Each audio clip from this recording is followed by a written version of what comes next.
J'ai passé mon temps à l'étudier, que ce soit comme arabisant en observant la montée des mouvements islamistes et djihadistes, Daesh, les questions de l'islam en France, et des enjeux d'ailleurs très importants pour notre région, puisque on juge à Paris en ce moment, comme vous le savez, les attentats du 14 juillet 2016, et il y a encore eu récemment l'attentat à Nice, le poignardage à mort de 3 personnes dans la basilique Notre-Dame en octobre 2020.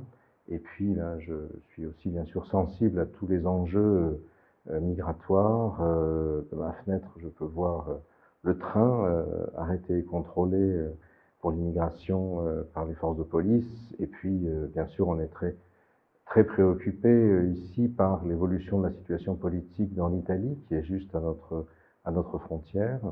Tout cela, ça fait partie des bouleversements donc, que j'ai passé ma vie à observer.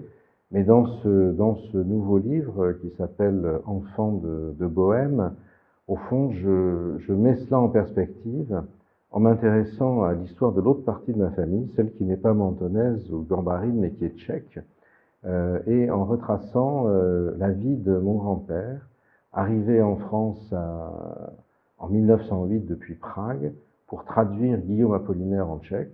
Alors là aussi, c'est une coïncidence, puisque Apollinaire était également slave et méditerranéen, slave par sa mère, méditerranéen par probablement son père, on ne sait pas très bien qui il était. Il a vécu ici, il a fait ses études à l'institution Saint-Marc à Monaco, et du reste, dans l'un des vers de Zone, il mentionne le bateau sur lequel il y a un monégasque, un mentonasque et un turbiasque. Donc tout était déjà peut-être inscrit dans mes gènes, en tout cas mes gènes littéraires. Et donc j'essaye de comprendre à travers ce livre, qui est un peu ce qu'on pourrait appeler une égo-histoire, tout en étant littéraire, bien sûr c'est une œuvre littéraire, pas une œuvre universitaire, ce qui s'est passé, comment justement le désordre et l'ordre se sont constitués dans le siècle écoulé. Mon grand-père est arrivé de l'Empire austro-hongrois, c'est un nationaliste tchèque. Il a contribué à créer la Tchécoslovaquie indépendante, puis après il a abandonné la Bohème avec un accent circonflexe, c'est-à-dire la Tchéquie d'aujourd'hui, pour la Bohème avec un accent grave, c'est-à-dire la vie parisienne, la Bohème de Puccini, si vous voulez.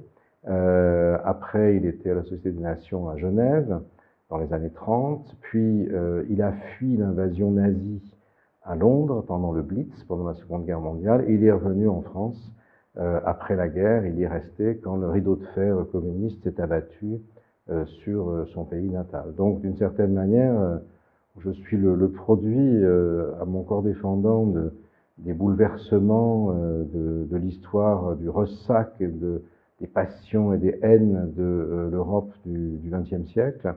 Et j'ai observé de très près ceux de la fin du XXe et du XXIe siècle, avec la montée en puissance de la mouvance islamiste, aussi bien en France que dans l'environnement méditerranéen que nous voyons de notre fenêtre.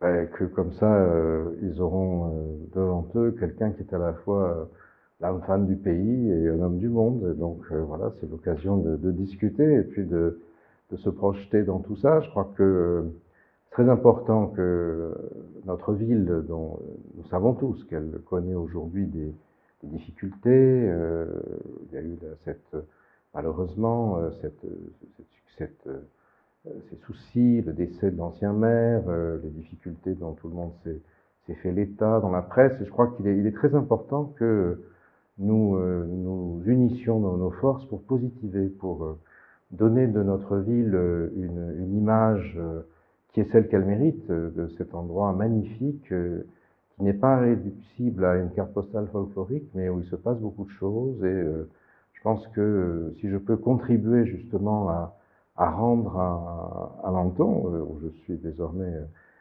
inscrit électeur, sa grandeur. Le Menton, bien sûr, a connu une période extraordinairement faste à la belle époque, mais a connu après les vicissitudes de l'occupation mussolinienne, de la fin de la prospérité qu'avaient amené notamment les Anglais, le tourisme international. C'est une ville qui est en pleine reconstruction, en pleine dynamique. Beaucoup de choses ont été faites, la plupart bonnes, certaines moins bonnes. Et je pense que nous avons aujourd'hui devant nous un grand défi, nous, comme Mentonais, même si ce Mentonais est aussi parisien, tchèque et gormarin. Et moi, je suis très désireux, très soucieux de contribuer à restaurer un peu ce sens civique, de participer au renouveau de la vie culturelle ici. Et j'en serais, si ça se traduit par des effets positifs et bénéfiques pour notre cité, je serais le plus heureux des bohémiasques de Gorbio.